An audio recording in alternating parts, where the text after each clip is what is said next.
ओम श्री परमात्मने नमः।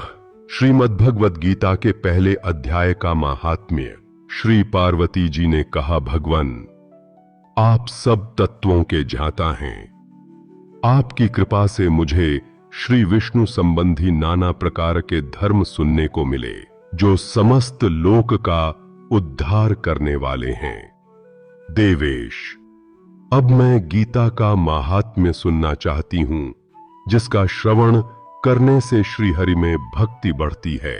श्री महादेव जी बोले, जिनका श्री विग्रह अलसी के फूल की भांति श्याम वर्ण का है, पक्षीराज गरुड़ ही जिनके वाहन हैं, जो अपनी महिमा से कभी च्युत नहीं होते तथा शेष नाग की शैया पर शयन करते हैं, उन भगवान महाविष्णु की हम उपासना करते हैं।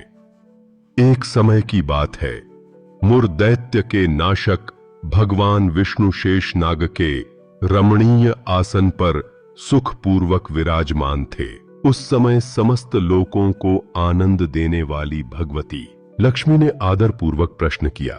श्री लक्ष्मी जी ने पूछा, भगवान आप संपूर्ण जगत का पालन करते हुए भी अपने ऐश्वर्य के प्रति उदासीन से होकर जो इस क्षीर सागर में नींद ले रहे हैं, इसका क्या कारण है?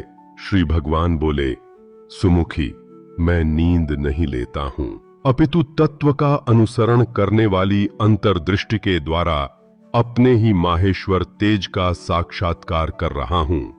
देवी, यह वही तेज है जिसका योगी पुरुष कुशाग्र बुद्धि के द्वारा अपने अंतःकरण में दर्शन करते हैं तथा जिसे मीमांसक विद्वान वेदों का सार तत्व निश्चित करते हैं।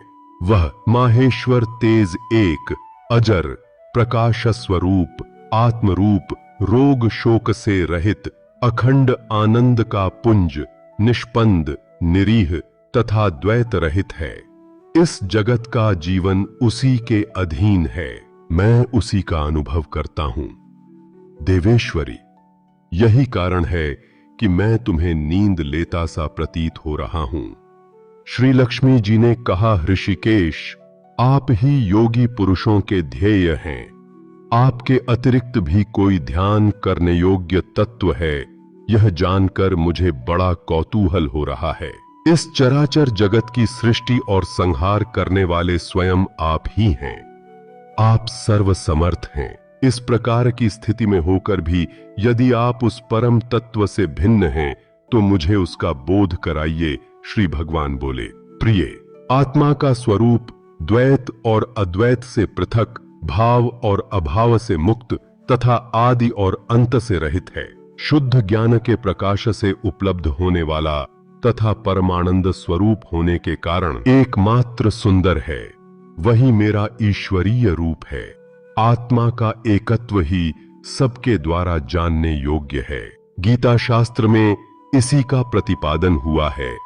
अमित तेजस्वी भगवान विष्णु के ये वचन सुनकर लक्ष्मी देवी ने शंका उपस्थित करते हुए कहा, भगवान यदि आपका स्वरूप स्वयं परमानंदमय और मन वाणी की पहुंच के बाहर है तो गीता कैसे उसका बोध कराती है? मेरे इस संदेह का आप निवारण कीजिए। श्री भगवान बोले, सुंदरी सुनो, मैं गीता में अपनी स्थिति का वर्णन करता हूं। क्रमश 5 अध्यायों को तुम 5 मुख जानो, 10 अध्यायों को 10 भुजाएं समझो तथा 1 अध्याय को उदर और 2 अध्यायों को दोनों चरण कमल जानो। इस प्रकार यह 18 अध्यायों की वाङ्मयी ईश्वरीय मूर्ति ही समझनी चाहिए। यह ज्ञान मात्र से ही महान पातकों का नाश करने वाली है। जो उत्तम बुद्धि वाला पुरुष गीता के 1 या आधे अध्याय का अथवा 1 आधे या चौथाई श्लोक का भी प्रतिदिन अभ्यास करता है, वह सुशर्मा के समान मुक्त हो जाता है। श्री लक्ष्मी जी ने पूछा, देव सुशर्मा कौन था, किस जाति का था और किस कारण से उसकी मुक्ति हुई? श्री भगवान बोले, प्रिय, सुशर्मा बड़ी खोटी बुद्धि का मनुष्य था। पापियों का तो वह शिरोमणि ही था। उसका जन्म वैदिक ज्ञान से शून्य एवं क्रूरतापूर्ण कर्म करने वाले ब्राह्मणों के कुल में हुआ था। वह न ध्यान करता था, न जप, न होम करता था, न अतिथियों का सत्कार। वह लंपट होने के कारण सदा विषयों के सेवन में ही आसक्त रहता था।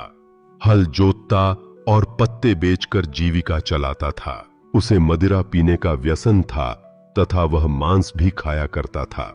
इस प्रकार उसने अपने जीवन का दीर्घ काल व्यतीत कर दिया। एक दिन मूढ़ बुद्धि सुशर्मा पत्ते लाने के लिए किसी ऋषि की वाटिका में घूम रहा था। इसी बीच में काल रूपधारी काले सांप ने उसे डस लिया। सुशर्मा की मृत्यु हो गई। तदनंतर वह अनेक नरकों में जा वहां की यातनाएं भोगकर मर्त्यलोक में लौट आया और वहां बोझ ढोने वाला बैल हुआ। उस समय किसी पंगु ने अपने जीवन को आराम से व्यतीत करने के लिए उसे खरीद लिया। बैल ने अपनी पीठ पर पंगु का भार ढोते हुए बड़े कष्ट से 7-8 वर्ष बिताए। एक दिन पंगु ने किसी ऊंचे स्थान पर बहुत देर तक बड़ी तेजी के साथ उस बैल को घुमाया। इससे वह थककर बड़े वेग से पृथ्वी पर गिरा और मूर्छित हो गया। उस समय वहां कुतूहलवश आकृष्ट हो बहुत से लोग एकत्रित हो गए। उस जन समुदाय में से किसी पुण्यात्मा व्यक्ति ने उस बैल का कल्याण करने के लिए उसे अपना पुण्य दान किया। तत्पश्चात कुछ दूसरे लोगों ने भी अपने अपने पुण्यों को याद करके उन्हें उसके लिए दान किया। उस भीड़ में एक वेश्या भी खड़ी थी। उसे अपने पुण्य का पता नहीं था, तो भी उसने लोगों की देखा देखी उस बैल के लिए कुछ त्याग किया। तदनंतर यमराज के दूत उस मरे हुए प्राणी को पहले यमपुरी में ले वहां यह विचार कर कि यह वेश्या के दिए हुए पुण्य से पुण्यवान हो नाया है, उसे छोड़ दिया गया। फिर वह भूलोक में आकर उत्तम कुल और शील वाले ब्राह्मणों के घर में उत्पन्न हुआ। उस समय भी उसे अपने पूर्व जन्म की बातों का स्मरण बना रहा। बहुत दिनों के बाद अपने अज्ञान को दूर करने वाले कल्याण तत्व का जिज्ञासु होकर वह उस वेश्या के पास गया और उसके दान की बात बतलाते हुए उसने पूछा, तुमने कौन सा पुण्य दान किया था? वेश्या ने उत्तर दिया, वह पिंजरे में बैठा हुआ तोता प्रतिदिन कुछ पढ़ता है, उससे मेरा अंतःकरण पवित्र हो गया है, उसी का पुण्य मैंने तुम्हारे लिए दान किया था। इसके बाद उन दोनों ने तोते से पूछा। तब उस तोते ने अपने पूर्व जन्म का स्मरण करके प्राचीन इतिहास कहना आरंभ किया। शुक बोला, पूर्व जन्म में मैं विद्वान होकर भी विद्वत्ता के अभिमान से मोहित रहता था। मेरा राग द्वेष इतना बढ़ गया था कि मैं गुणवान विद्वानों के प्रति भी ईर्ष्या भाव रखने लगा। फिर समयानुसार मेरी मृत्यु हो गई और मैं अनेकों घृणित लोकों में भटकता फिरा। उसके बाद इस लोक में आया।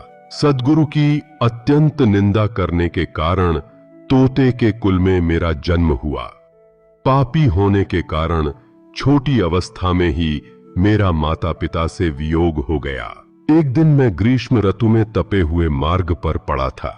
वहां से कुछ श्रेष्ठ मुनि मुझे उठा लाए और महात्माओं के आश्रय में आश्रम के भीतर एक पिंजरे में उन्होंने मुझे डाल दिया। वहीं मुझे पढ़ाया गया। ऋषियों के बालक बड़े आदर के साथ गीता के प्रथम अध्याय की आवृत्ति करते थे। उन्हीं से सुनकर मैं भी बारंबार पाठ करने लगा। इसी बीच में एक चोरी करने वाले बहेलिये ने मुझे वहां से चुरा लिया। तत्पश्चात इस देवी ने मुझे खरीद लिया। यही मेरा वृत्तांत है जिसे मैंने आप लोगों से बता दिया। पूर्व काल में मैंने इस प्रथम अध्याय का अभ्यास किया था, जिससे मैंने अपने पाप को दूर किया है। फिर उसी से इस वेश्या का भी अंतःकरण शुद्ध हुआ है और उसी के पुण्य से ये द्विज श्रेष्ठ सुशर्मा भी पाप मुक्त हुए हैं। इस प्रकार परस्पर वार्तालाप और गीता के प्रथम अध्याय के महात्म्य की प्रशंसा करके वे तीनों निरंतर अपने अपने घर पर गीता का अभ्यास करने लगे। फिर ज्ञान प्राप्त करके वे मुक्त हो गए।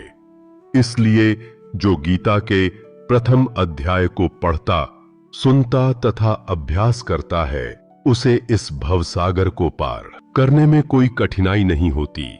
इस प्रकार गीता अध्याय 1 को पढ़ने का महात्म्य समाप्त होता है। और धार्मिक वीडियो देखने के लिए चैनल को सब्सक्राइब करें, वीडियो को लाइक शेयर करें। धन्यवाद।